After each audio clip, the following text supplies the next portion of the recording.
All right. First time live on YouTube, thanks. If there's glitches here, you can let us know. I don't know how to interact with questions yet on here, so we'll do that next time. And again, find us any place you'd like. Right now, we just reopened the Twitter, and I put something called Words as Weapons on Substack. And I'm going to learn how to use YouTube better. We've got a ton of content on here, and a lot of it gets slept on because we were so active on Instagram. But I need to get this thing sharpened up and have someone who's smarter than I am help teach me how to monetize it a little bit. But prior to any of that, just kind of a recap on what we've been up to as a group and remotely. Our agent, Mark Entenberg, won his BKFC main card fight last weekend with a second round TKO. It was awesome. Lexus was down there to corner him. That was awesome. I'm really, really proud of both of them. Marcus had a hard road, and that fight was a really big deal. And geez, talk about rising to the occasion. First left hand of the fight, he puts the dude on the ground. I thought it might be over then, but that was great. Brandon Lilly just finished his shoot to eat challenge with Sorinex Outdoors. That was a lot of fun for me because I got to watch a lot of people shooting traditional bows and recurve bows each day. And that's something that I'm practicing at, and I'm not good at it yet, but I will be. And it was cool to see people built like me and also not built like me doing similar and different things. I goofed around with a couple things I saw there, and it helped my shooting immediately. So always thanks to him. Our super agent in the South, Dustin, had a healthy baby boy. That's been great and really positive. And let's see what else. Our great friend Tyler Minton just put out Fueling Fight Week. I'm 3/4 of the way through it, and I got stuck in the recipes for a minute, and then and then we got assaulted by society, so I had to take a short break.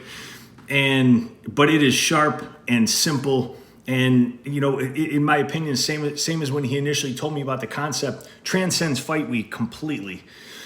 It's just an optimization plan for someone who has something in mind. If you have a destination and you're headed there, you have to tinker with different things if you're serious about what you're doing. And there's nobody better to put that together than him. I ran down to Nashville last weekend for the UFC, and thank you again to Elliot for the gracious host at the UFC. Those things are a shit show, as many of you already know. And so the fact that he's able to help us get in and run out and kind of cater to us a little bit, it's phenomenal. It makes me feel like something that I'm definitely not. And that was great. We were down there with the Protect crew. Thanks to Tim for coordinating and kind of orchestrating all that. Andy Arabito for being down there and for the steak. Jamie Shara for introducing me to live country music at his bar on Broadway, The Valentine.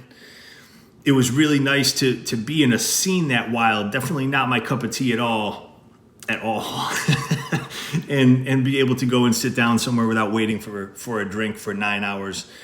So thanks to all of those guys, and to Gage for the hat and the hospitality at the weird hotel above his hat store. I think that might be about it. Our art director Gene had an amazing looking booth at the Oddities and Curiosities Festival down south last weekend. She's the Crooked Hand on Instagram, if anybody hasn't gotten there yet. And what she's making is just getting better every day. So those were the handful of things I thought about that have been positive recently for us and our crew. Locally, has a business ever gone wrong taking more space when they can't afford it?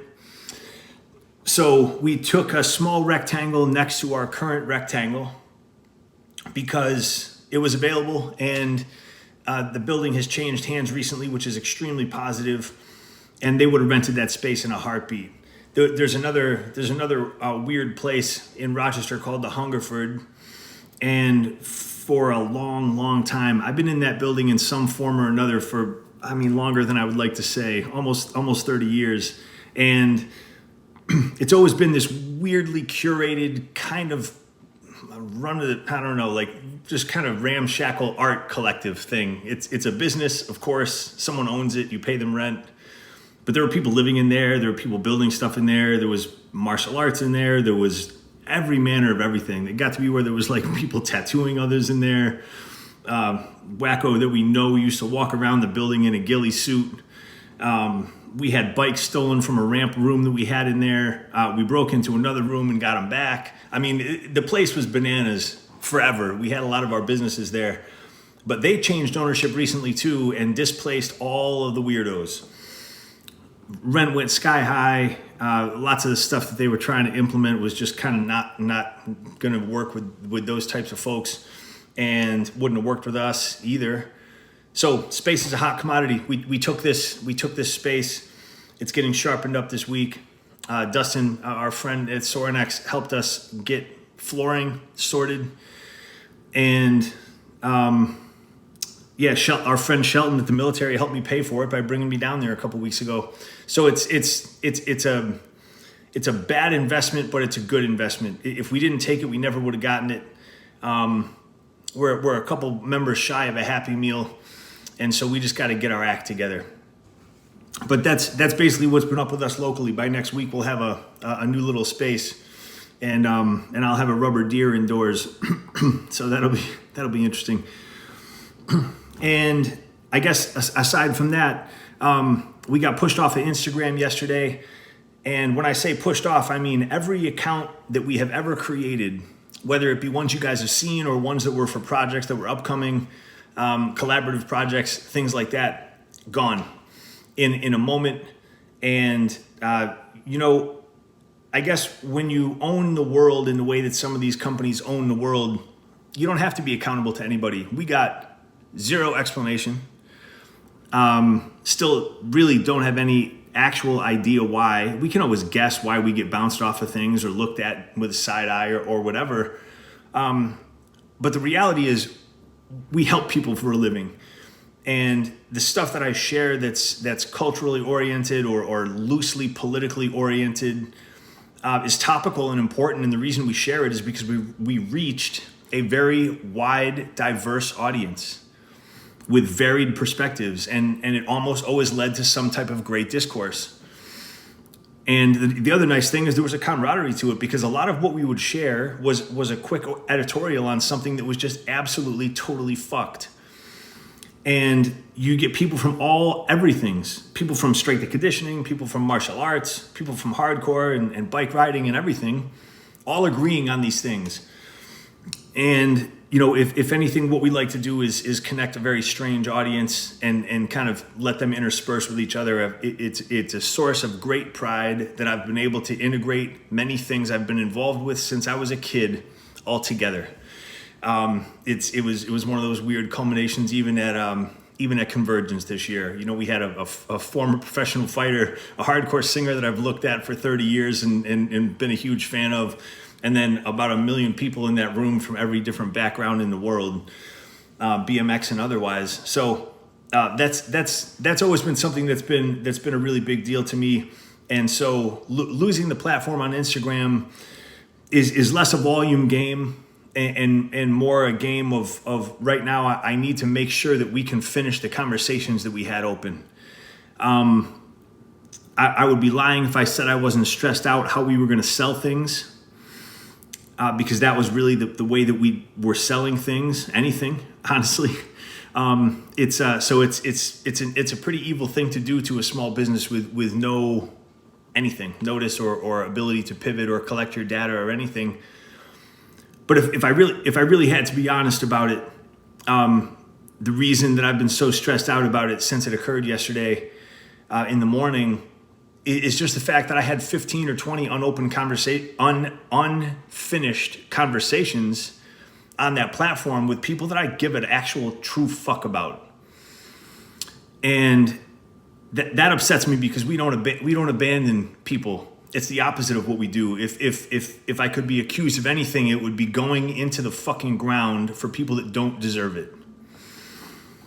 So we get engaged in conversations with semi-strangers on Instagram, but they're valuable ones. They're either training related or even training mechanics related, or they're somewhat personal in the respect of them finding something we did that helped them significantly in either their philosophical life or their physical life. And I don't take that stuff lightly. So part of the stress of this need to pivot is, of course, business. We're small. We're smaller than most of you probably have any idea of. All of that is my fault. We've had opportunities to optimize retail stuff that we haven't. I underprice everything we do to an almost absurd degree. But then the other side of this thing is we need to figure out how to reconnect a lot of those dots. Because, when something disappears, out of sight is very often out of mind. And not only do we not want that from a selfish perspective, we don't want to go away as a business, of course. But from a totally unselfish perspective, there are people out there that are looking for this signal.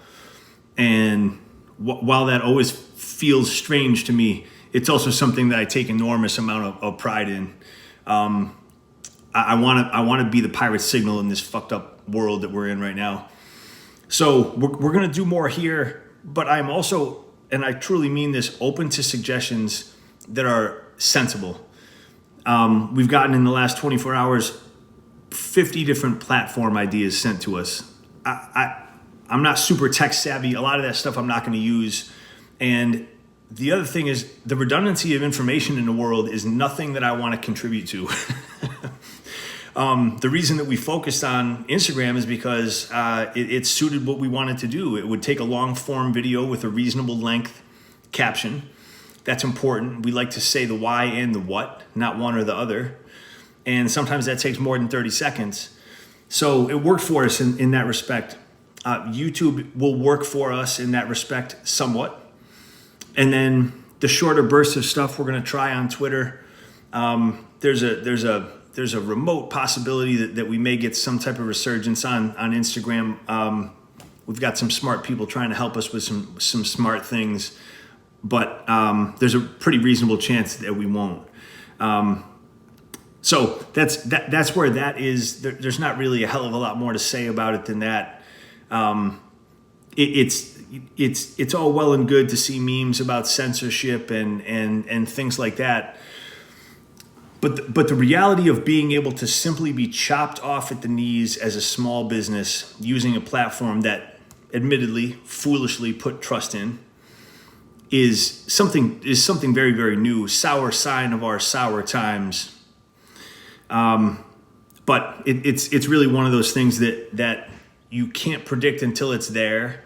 We've been shadow banned or muted or whatever you want to call it for a long time. We have grown this much followers wise, and we've had people with this much followers share our work.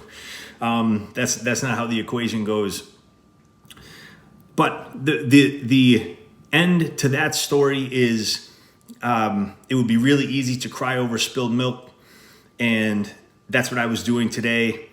But I was also trying to make sure that when we decided what we were going to do, it wasn't reckless. It was at least calibrated enough that we can continue it. The two platforms that we'll use primarily now are easy. I've already got them at least somewhat figured out. And we would encourage any of you that collected with any others of you on Instagram to make sure that they know where to find us a little bit. Twitter is something I'm not good at yet, but I'll get better at it. And YouTube is something that I think is going to be a great asset for us. One quick thing I wanted to share, training-wise, in case any of you are actually here for that.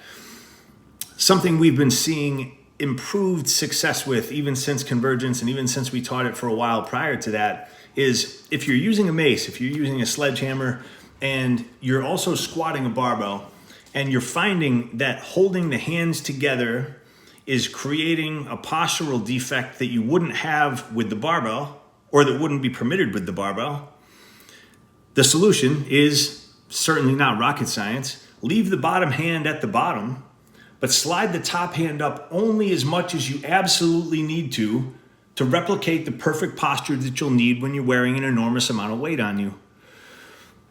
Anytime we can make the exact same position, anytime we can standardize something, we do and we can, and it's very, very important, especially at the top ends of what we're doing. So we see a lot of you using the mace. We see a lot of you squatting the mace. The only downside we've ever found of squatting the mace is if people aren't really, really attentive to a big, broad chest and a fat belly and short, straight arms, that weight can round them forward and create a position that we wouldn't want to accept in any other version of the squat. So the simple solution we had for that is space your hands, tip them forward a little bit, only space them as much as you need to get that perfect locked in upper body. So just a training tip that we've been seeing a lot of, and people seem to be enjoying, because we did some squat testing earlier in the week and it went fantastic. So we'll keep this relatively short today. We'll be back on here. I'll figure out how to engage with questions and such. And again, just wanted to say thank you to everyone for ongoing support, and truly also mean this. If you have suggestions on how we don't lose ground here, 100% open to them. As always, thank you for listening, and we'll see you soon.